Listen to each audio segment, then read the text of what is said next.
China, hace 4000 años. La civilización china se desarrolló a partir del control de las aguas del río Amarillo. El aprovechamiento intensivo de sus aguas para la siembra de arroz y mijo requirió de la construcción y renovación constante de represas ante el hecho de que el río puede cambiar repentinamente de curso o elevar su nivel por la excesiva acumulación de fango. Debajo de la primera capital de China, Chengchou, se han excavado los restos de poblados neolíticos de la Edad de Bronce. Es presumible que antiguas tribus hayan sido unificadas por Chang, comenzando así la primera dinastía hace unos 4000 años y fundado la primera ciudad china conocida, Anyang. El equivalente chino de las pirámides de Egipto fueron las colosales murallas que se comenzaron a construir desde la primera dinastía. La muralla que rodeaba a Chengchou tenía 20 metros de espesor en la base, una altura de más de 10 metros y rodeaba una superficie de 320 hectáreas comparable a las ciudades más grandes de Mesopotamia. Para aquilatar el nivel de organización que demostraba el poder del emperador en la construcción de las murallas, se calcula que esta antigua muralla fue construida por unos 10.000 hombres en un periodo de 20 años. El poder del emperador se demostraba también en el control de una producción artesanal especializada con materiales de arcilla, hueso, laca, jade y la fundición de metales especialmente bronce más avanzada del mundo, con una técnica de vaciado en barro y la precoz fundición del hierro casi al mismo tiempo que los hititas. Los chinos eran capaces de forjar el hierro, una técnica que en Europa no se dominó sino hasta la Edad Media. La sociedad era netamente jerárquica, con un rey divino, una aristocracia afín, plebeyos y esclavos. Bajo los Zhou, la civilización china se expandió a lo largo del norte de China y empezó a abarcar el área del río Yangtze hacia el sur. El rey delegaba poder a los miembros de la familia real y de la aristocracia, resultando en un sistema feudal de gobierno que abarcaba muchos pequeños estados, unificados únicamente por su relación con el rey. Los nobles controlaban al campesinado agrícola, que producía la comida y proporcionaba el trabajo no remunerado en la construcción y otras obras públicas, los orígenes de las civilizaciones P15. Bajo el Imperio Qin se construyó la Gran Muralla para contener a los bárbaros del norte y, por si no fuera claro el poder del emperador, fue enterrado con un colosal ejército de terracota y bronce compuesto por 7000 piezas de tamaño real con caballos y carros incluidos. Dado su aislamiento, la civilización china fue el imperio tributario más longevo de la historia, se extiende unos asombrosos 4000 años en el tiempo. Aún con la introducción del capitalismo y el derrocamiento de la dinastía Manchú por la Revolución China de 1911, la cultura china es la que más elementos culturales conserva de su cercano pasado tributario. El hecho es que la escritura china sigue utilizando los complicados y característicos ideogramas que se inventaron hace miles de años. Quizá fue la cultura tributaria que más inventos técnicos logró, inventos que en Occidente tendrían efectos revolucionarios. Veamos algunos ejemplos llamativos. Como hemos visto, China ya dominaba la forja del hierro hace unos 3,500 años, de hecho los artesanos eran capaces de producirlo en cantidades industriales, pero el hierro no significó la revolución que éste significaría en civilizaciones como la griega o, sobre todo, dentro del capitalismo. Esto se explica porque en Grecia la esclavitud se había generalizado, existían mayores relaciones comerciales por lo que el hierro se utilizó más en la producción artesanal. El caso del hierro en el capitalismo es más claro. Los rieles de hierro del ferrocarril fueron los nervios iniciales la revolución industrial, con el hierro se construyó la Torre Eiffel y el esqueleto de los rascacielos, símbolo del poderío industrial de la burguesía. La máquina de vapor jamás hubiera impulsado una locomotora sin el hierro. La aleación de hierro y carbono da el acero y con este se pueden construir submarinos y acorazados. Pero la utilización del metal en este sentido solo podía darse dentro del capitalismo y gracias a su loca búsqueda de beneficio. La antigua China, por el contrario, basaba su producción en el trabajo tributario, en la producción de valores de uso y no en la producción de mercancías. Las dinastías no tenían mayor interés en aumentar la producción de bienes de los que solo gozaban la aristocracia. Esta tendencia a un autoconsumo limitado se veía reforzada por el hecho de que China estaba aislada del resto del mundo por desiertos y cadenas montañosas y alimentaba deliberadamente el aislamiento considerando a los forasteros como diablos extranjeros. Aquí tenemos un notable ejemplo de que lo decisivo desde el punto de vista del desarrollo histórico no es el conocimiento abstracto o incluso la producción real de artefactos, sino la inserción de los conocimientos y artefactos en un modo de producción determinado y la forma en que éste puede o no absorber determinada tecnología en la producción. De la misma forma, no importó que Herón de Alejandría haya sido el primer inventor de la máquina de vapor, era solo un juguete curioso, y que, en abstracto, la revolución industrial que se daría realmente muchos siglos después haya sido posible desde la antigüedad griega, sino el hecho de que la máquina de vapor nunca fue utilizada en la producción porque la clase dominante tenía una mano de obra esclava barata y abundante. Los chinos conocían el papel, la brújula y la pólvora, sin embargo, la lectura y escritura no se generalizó a amplias capas de la población. A pesar de la brújula, fue Marco Polo el que estaba interesado en la seda y té chino, sino al revés, y los ejércitos ingleses occidentales pudieron traspasar la Gran Muralla con la pólvora inventada por los chinos, pero sobre todo con el peso del comercio mundial del opio. El modo de producción tributario impedía una generalización del conocimiento, por lo menos relativa, como se dio en el Renacimiento europeo, y el limitado desarrollo del comercio no impulsó grandes viajes de descubrimiento. El conocimiento y la técnica son indiferentes en sí mismos al margen de un modo de producción y un contexto social. En un contexto pueden ser revolucionarios, en otro ser simples juguetes curiosos. Mayas, hace 2,300 años. Las aldeas mayas más antiguas se sitúan cerca de los ríos Usumacinta y el Belice en tiempos tan antiguos como 1000 años hace. Probablemente los primeros habitantes fueron producto de migraciones olmecas. Conforme dichas poblaciones se fueron desarrollando y la densidad de población fue creciendo, producto de la domesticación del maíz, la calabaza, el tomate, el frijol, etc., las aldeas tuvieron que internarse en la selva del Petén, en un entorno paradójico de selva en donde hay meses completos en que no cae una sola gota de lluvia y en donde el agua se filtra en el subsuelo de roca caliza. Aquí tenemos el elementos de circunscripción. Las poblaciones que se internaron en la selva se vieron en la necesidad de revolucionar su modo de subsistencia, superar la técnica simple de la tala y quema, de tal modo que dicha revolución implicó el surgimiento del Estado.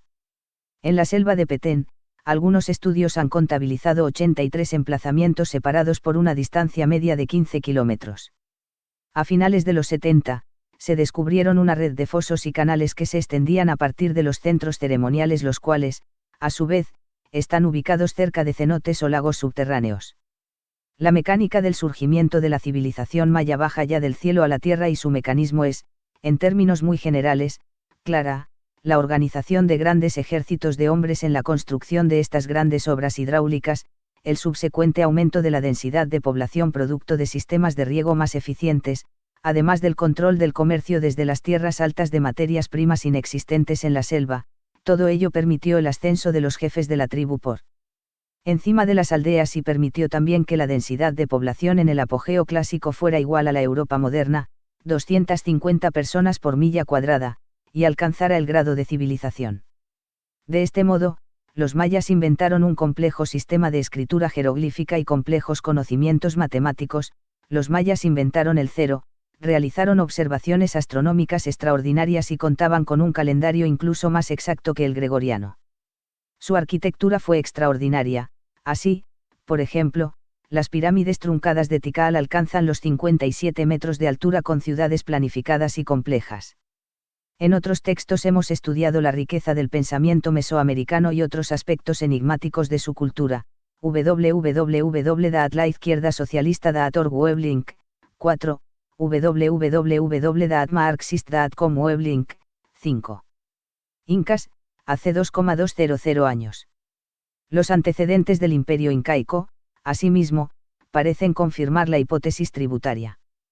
Para satisfacer las necesidades de irrigación de una población en crecimiento, alrededor del año 200 AC, se desarrolló un complejo sistema de regadío para la siembra del maíz, quinoa, kiwicha, cañigua, etc., que tendió a la formación de una serie de estados o protoestados, quizá el equivalente olmeca de las culturas sudamericanas más o menos independientes y con cierta unidad cultural. Cultura chavín, que comienza a utilizar la cerámica. Dos de estos estados o protoestados fueron la cultura moche y la nazca. Luego de la decadencia de estas culturas, el dominio de las etnias cuzqueñas frente a la Confederación Chanca en el año de 1438, dio como resultado el surgimiento del imperio inca. La hipótesis de Marx, señalada en Formas de propiedad precapitalista, acerca del surgimiento de la civilización inca como producto de la guerra, parece ser correcta. Creando uno de los imperios tributarios más grandes de la historia, abarcó más de 2 millones de kilómetros cuadrados. No cabe duda que la sociedad inca se basaba en la tributación en trabajo de comunidades que por base seguían siendo étnicas y tribales. La base de la pirámide tributaria inca estaba en el ayllú, equivalente, al parecer, Alaltepetl mexica, o comunidad étnica agraria basada en los lazos de parentesco. Cada comunidad poseía tierras en común, equivalente del calpulli azteca, y ganado. Unidades familiares podían poseer en usufructo tierras y ganado como cesión de parte del ayllu. Los miembros del ayllu debían entregar tributo en trabajo para la construcción y mantenimiento de los canales y construcciones estatales. El tributo en trabajo también incluía la obligación de trabajar en las tierras estatales, los cuidados de los rebaños estatales, la prestación de servicios en el ejército y la producción artesana. Estos trabajos eran dirigidos por el curaca o jefe, que, a su vez, dependía de las órdenes de un virrey, suyuyukeipiyu, el cual administraba una de las 4 regiones o territorios, llamados suyos, en los que estaba dividido administrativamente el imperio, y dependía también de una casta noble, panakas, sumo sacerdote, la cúpula militar. En la punta de la pirámide estaba el inca descendiente directo de Dios, su esposa, la colla más las concubinas del rey, y el hijo heredero, Auki. Los registros de los tributos y los censos de población eran tomados por el Quipucamayok en un sistema de notación llamado Quipu, cordeles de colores anudados en forma precisa. El sistema de control social y contabilidad parece no tener parangón entre los pueblos prehispánicos del continente. Civilizaciones madre y civilizaciones secundarias. Las primeras civilizaciones fungieron como un foco para el surgimiento de civilizaciones secundarias que derivaron de aquellas a partir de nudos comerciales, fuentes de materias primas, productos artesanales, tributarios, etc. Aquellos pueblos que no pudieron asimilarse a las necesidades de estos imperios y estorbaban a sus intereses, fueron exterminados. Muchos pueblos cazadores-recolectores fueron masacrados o convertidos en esclavos si sus territorios eran de interés. Pero además de exterminar, la civilización impulsó el desarrollo de algunos pueblos al mismo tiempo que estancó el de otros. Algunas tribus nómadas se convirtieron en enlaces comerciales y fuente de fuerzas militares para los imperios, abandonaron la agricultura porque podían obtener los productos agrícolas del comercio y aún de la rapiña. El declive de una civilización era la oportunidad para invadir y saquear. Las tribus mongolas vivieron en la periferia de la civilización china como los bárbaros germanos y bretones en la del Imperio Romano. Cuando el uso del hierro fue apropiado por estas tribus bárbaras, éstas se convertirán en catalizadores del colapso y decadencia del imperio más grande del mundo antiguo. Pero otros pueblos fueron impulsados para adelante. La civilización minoica mecénica de la isla de Creta, por ejemplo, fue un puerto comercial que conectaba a las civilizaciones de Oriente Medio con el Egeo y Asia. Su carácter de puerto comercial le permitió desarrollarse al margen de los ríos y dedicarse a la creación de la famosa tríada mediterránea, el trigo, la vid y el olivo, sus enormes palacios en forma de laberinto como por ejemplo el Palacio Cnosos del mítico rey Minos y su culto al toro, son la fuente del mito griego del Minotauro. Es muy probable, así también, que el colapso final de esta civilización, tras la explosión del monte Santarini, hace 3,700 años, sea el origen del mito griego sobre la Atlántida. Tribus expulsadas de esta civilización darán origen a la prehistoria griega relatada por Homero, que heredará, varios siglos después, la vocación comercial de los micénicos y la famosa tríada mediterránea. Aquí tenemos un nexo claro entre el origen de la llamada civilización occidental y el oriente supuestamente incompatibles. Los hititas de la península de Anatolia se desarrollaron en virtud de la necesidad de materias primas preciosas requeridas por los sumerios de los que tomaron su escritura, y si bien son deudores de las primeras civilizaciones, pagaron el precio con la fundición del hierro. Los hititas fueron derrocados por los lidios, quienes inventaron la moneda. La presión tributaria de los asirios babilónicos obligó a las tribus del norte del actual Irán a unificarse para formar el imperio persa. Así, una vez surgida la civilización, ésta se hace irreversible y se expande por una serie de convulsiones y de una forma contradictoria que conoce periodos de ascenso, decadencia, colapso y rupturas revolucionarias. Los griegos marcarán un punto de inflexión en el que se aglutinan todos los logros de las civilizaciones tributarias, se aprovecha la existencia de estas para el desarrollo sin precedentes del comercio y se generaliza, por primera vez en la historia, la esclavitud en la producción y no solo en la vida doméstica improductiva como antes había sucedido, y se generaliza entre los hombres libres el uso de la escritura alfabética que dotó de mucha mayor flexibilidad al lenguaje escrito y la difusión de las ideas. Nace, con los griegos, un nuevo modo de producción, el esclavismo.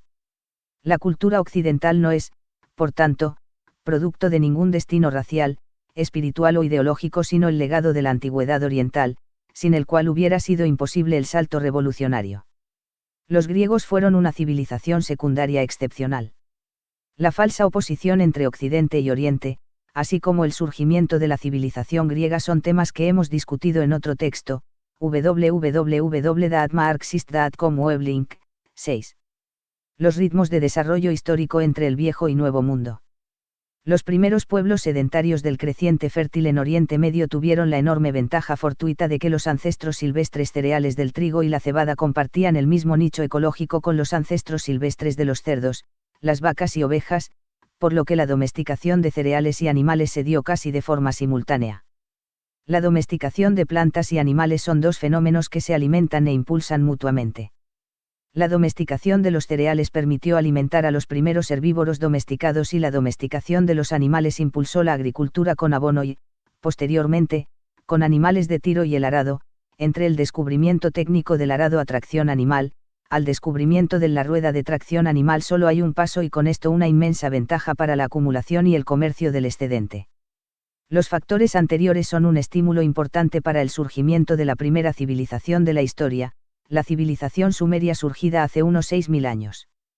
Esta ventaja histórica de los primeros pueblos sedentarios en el territorio que hoy conocemos como Irak explica en buena medida por qué fue el Viejo Mundo el que conquistó al Nuevo y no a la inversa, y también explica el relativo retraso del ritmo de desarrollo de los pueblos del Nuevo Mundo. Cuando hablamos de retraso, debemos aclarar algo, nos referimos al desarrollo de las fuerzas productivas, es evidente, sin embargo, que los pueblos mesoamericanos estaban mucho más adelantados en temas espirituales como su conocimiento calendárico, matemático y astronómico que muestran que no existe un determinismo mecánico entre lo que los marxistas llamamos infraestructura y superestructura, sin embargo creemos, con Marx, que el desarrollo de las fuerzas productivas resulta, en última instancia decisivo. En Mesoamérica no hubo grandes animales herbívoros capaces de ser domesticados, se extinguieron durante la etapa Clovis hace unos 12.000 años, en Sudamérica la llama, vicuña y la alpaca sirvieron como animales de carga pero eran inútiles como animales de tiro quizá porque las muy necias no caminan si la carga supera los 50 kilos, por ello en Mesoamérica era desconocida la rueda excepto en juguetes ya que era inútil para efectos productivos porque no existían animales para tirar carros. Excepto los perros de tiro para los inuit del Ártico, pero este hecho no tiene relevancia para nuestro tema. Esto muestra que si los pueblos americanos no descubrieron la rueda no fue porque fueran estúpidos sino por la sencilla razón de que no la requerían. En biología, como en historia, la necesidad crea el órgano. Quizás sea la existencia de animales de carga en Sudamérica, lo que promueve el comercio y la acumulación de riqueza, lo que explique que fue aquí el primer lugar en el continente donde se inició la fundición del cobre hace unos 3,500.000 años, además de lo anterior, las condiciones geográficas en Oriente Medio permitieron una mayor interrelación y difusión cultural en el Viejo Mundo. En general, no existen tantas barreras geográficas entre el creciente fértil, el norte de África y el mundo mediterráneo, regiones que estaban unidas por relaciones comerciales, camellos que podían cruzar desiertos y tribus nómadas. Mesoamérica, por el contrario, es un medio dividido por valles, cadenas montañosas y desiertos. Las tribus nómadas de Norteamérica no conectaban a Mesoamérica con alguna otra civilización a tal punto que entre las civilizaciones mesoamericanas y los incas no hubo ninguna interacción evidente o relevante, por el contrario, entre Babilonia y Egipto existían relaciones culturales y comerciales aunque fueran en virtud de la necesidad de artículos de lujo.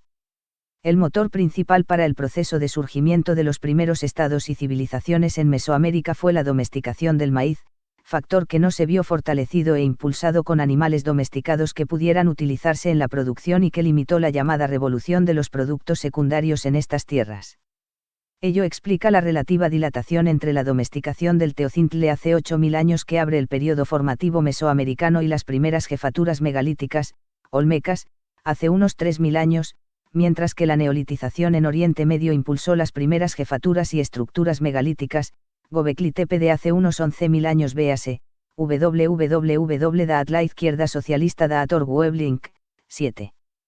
Casi de forma inmediata, hay que agregar que la neolitización comenzó aquí por factores ecológicos muy benévolos casi 4.000 años antes que en el Nuevo Mundo. La utilización de animales de tiro en la agricultura constituye un aliciente importante para el descubrimiento de mejores técnicas para la fundición del hierro hecho por los hititas, en la península de Anatolia hace unos 3,800 años, mientras que el hierro jamás fue utilizado en el continente americano. La generalización del hierro en la producción artesana combinada con la generalización de la esclavitud y el fortalecimiento de las relaciones comerciales explican, en buena medida, las características de la civilización griega y el nacimiento de la llamada cultura occidental. La razón de que el hierro jamás se utilizó en Mesoamérica se debe, quizá, a que la casta dominante estaba muy poco interesada en la producción de un metal barato que pudiera independizar a los artesanos del templo. El comercio no se desarrolló lo suficiente como para impulsar una mayor producción artesanal. Así, el relativo retraso histórico en el desarrollo de las fuerzas productivas de los pueblos mesoamericanos y andinos con respecto a las civilizaciones de Oriente Medio se debe a una serie de condiciones materiales y ecológicas fortuitas que las impulsaron de manera diferencial. Ninguna teoría racista puede explicar ni remotamente este fenómeno. El materialismo histórico, por el contrario, da elementos objetivos que arrojan luz y revelan que estas desigualdades no tienen nada que ver con una mayor inteligencia o destino racial, sino con factores objetivos que fueron ajenos a la voluntad e inteligencia de estas primeras civilizaciones. Conclusión. Si la historia humana, el surgimiento de la humanidad y la civilización, constituyen enigmas indescifrables dominados por la irracionalidad, el azar y el capricho, tal como sostienen las modas posmodernas, ya podemos renunciar a explicar fenómenos de importancia fundamental para la mayor parte de la humanidad como la explotación, la desigualdad, la pobreza, la destrucción del ambiente, la opresión de género, etc. Las modas posmodernas, a pesar de su superficial radicalismo, resultan muy convenientes para la pequeña élite que se ve beneficiada por la situación actual y de la cual se benefician también los posmodernos encerrados en sus torres de marfil porque evitan cualquier explicación que amenace su estatus y poder. Es verdad que las consecuencias prácticas indeseables de la teoría no pueden constituir el criterio de su veracidad. Si los posmodernos tienen razón en la imposibilidad de entender la historia, no hay nada que podamos hacer al respecto. Llama la atención que aquellos que hablan sobre la imposibilidad de la comprensión racional hayan escrito infinidad de libros pesados y aburridos para explicar la imposibilidad de explicar nada. Sin embargo, los posmodernos se equivocan. Creemos que su reinado empieza donde existe la oscuridad y finaliza donde empieza el conocimiento. Con todo y la imperfección de nuestros conocimientos, que por lo demás jamás pueden ser absolutos, estamos de acuerdo con Marvin Harris cuando señala que por imperfectas que puedan ser, las soluciones probables deben tener prioridad sobre esa inexistencia de soluciones. Vacas, cerdos, guerras y brujas. Marvin Harris, p. 14. Hemos subrayado con insistencia el hecho de que durante la mayor parte de la historia humana, los seres humanos se las arreglaron bastante bien sin leyes escritas, sin Estado, sin castas, sin ejército y sin desigualdades en estatus y poder, sobre todo, sin explotación y sin clases sociales. Se diría que la supuesta naturaleza humana que la burguesía proyecta a todos los tiempos e incluso a todas las galaxias, es un hecho bastante reciente. Con más razón podríamos decir a la vista de la moral dominante en los pueblos cazadores-recolectores que el ser humano tiende más al cooperativismo que al individualismo y a la generosidad que al egoísmo. Esa supuesta naturaleza humana, tan plástica y cambiante, lo único que demuestra es que existe la posibilidad de configurarla transformando las relaciones sociales y el contexto material que le sirve de base. Hemos tratado de mostrar que la guerra no es una actividad impresa en los genes del hombre, sino que surge en la prehistoria en virtud de la necesidad de dispersar a las bandas de cazadores y recolectores. Hay que recordar, sin embargo, que no hay evidencias contundentes de guerra durante el Paleolítico. La revolución neolítica no fue, simplemente, una gran idea que hubiera podido suceder en cualquier momento. Como suele suceder en la historia, una crisis histórica fue resuelta mediante una revolución. El cambio climático del fin del Pleistoceno obligó a los pueblos cazadores y recolectores a emprender una de las revoluciones más radicales de la humanidad. Es sorprendente que el Mesolítico, como fenómeno cultural, se presentó en sociedades sin ningún tipo de relación. En Mesoamérica al Mesolítico, por ejemplo, se le conoce como período arcaico, aun cuando sus ritmos fueran diferentes. Sus repercusiones cambiarían el modo de vida de los últimos 200.000 años, incluso más si incluimos a los homínidos que antecedieron al sapiens sapiens. La producción de un excedente catalizó el surgimiento de castas privilegiadas, jefaturas, guerras regulares y en última instancia el Estado y la civilización. Una transformación de este calado en apenas unos cuantos miles de años no tiene precedentes. El proceso de jerarquización va desde los cabecillas propios del comunismo primitivo, pasando por los grandes hombres, para llegar a las jefaturas y finalmente a los estados con sus reyes, faraones y tlatoanis. Es una muestra clara de la existencia de leyes subyacentes en la historia el hecho de que en las llamadas civilizaciones prístinas, civilizaciones que surgieron de manera independiente, Mesoamérica, Sudamérica, Medio Oriente, India, China, África, se dieran fenómenos sorprendentemente similares, aunque divergentes en su forma y contenido, como el surgimiento de las clases sociales, el Estado, la arquitectura monumental, la escritura jeroglífica, la metalurgia, la astronomía, las matemáticas, etc. Incluso en cuanto a su contenido, las similitudes no dejan de llamar la atención, los modos de producción tributarios que organizaban la construcción de grandes obras públicas, sobre todo hidráulicas, que se manifestaron en la construcción de monumentales estructuras piramidales orientadas de acuerdo a fenómenos celestes de importancia para los ciclos agrícolas, en Mesoamérica desde los montículos de la cultura olmeca hasta las impresionantes pirámides de Teotihuacán y los mexicas, lo mismo en Sudamérica antes de los incas, en Mesopotamia encontramos los zigurats, en Egipto las famosas pirámides, etc. El capitalismo no es más que la última etapa de la sociedad dividida en clases, factores invisibles y subterráneos conspiraron para que las civilizaciones de la antigüedad colapsaran a pesar de que en estas sociedades la historia solía avanzar a paso de tortuga. El capitalismo, con su vertiginoso y anárquico desarrollo, está condenado a desaparecer en un plazo mucho más corto. El topo de la historia sigue haciendo su túnel y socavando las bases del sistema de una forma directamente proporcional al desarrollo de las fuerzas productivas. Lo que en el pasado se gestaba bajo la superficie está saliendo a la luz del día. Estamos viviendo los estertores agonizantes del capitalismo que amenazan a la civilización misma en la forma de barbarie, guerras, crisis, desempleo e incertidumbre, pero también lucha de clases a un nivel sin precedentes. Las sociedades antiguas solían colapsar sin que ninguna clase fuera portadora de relaciones sociales más altas.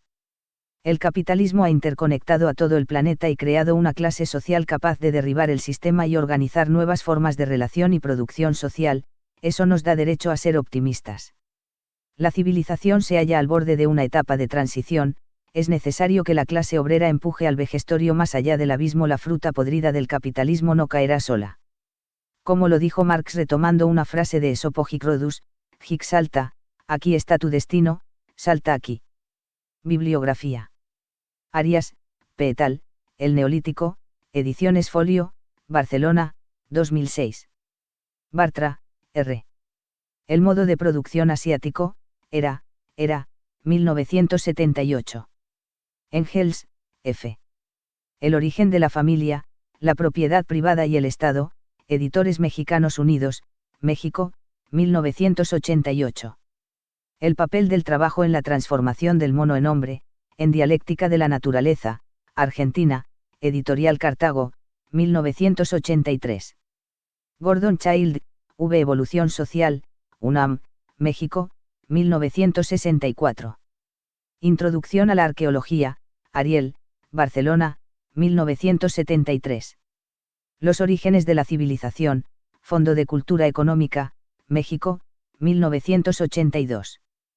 ¿Qué sucedió en la historia? Buenos Aires, Pléyade, 1972. Reconstruyendo el pasado, UNAM, México, 1958. Teoría de la historia, Buenos Aires, Pléyade, 1981. Harris M. Introducción a la Antropología General, Alianza Editorial, Madrid, 2003. Caníbales y Reyes, Madrid, Alianza Editorial, 2006. Nuestra especie, Alianza Editorial, Madrid, 2004. Caníbales y Reyes, Alianza Editorial, Madrid, 2006. Introducción a la Antropología General, Alianza Editorial, Madrid, 2003. Marx, C. Futuros resultados de la dominación británica en la India, en obras escogidas en 3 tomos, tomo primero, Progreso, Moscú, 1976. Formas de producción precapitalistas, Ediciones de Cultura Popular, México 1977. Prólogo de la contribución a la crítica de la economía política, en K. Marx, F. Engels. Obras escogidas en 3 tomos, tomo primero, Progreso, Moscú, 1976, pp 517 a 518. Semo, Enrique. Los orígenes. De los cazadores y recolectoras a las sociedades tributarias, Editorial Océano, México, junio de 2006. Whitehouse, R., Wilkins, J. Los orígenes de las civilizaciones, Folio, Barcelona, 2007. Varios autores, Historia Universal, tomo 2, 3, 7, Salvat, Lima, 2005.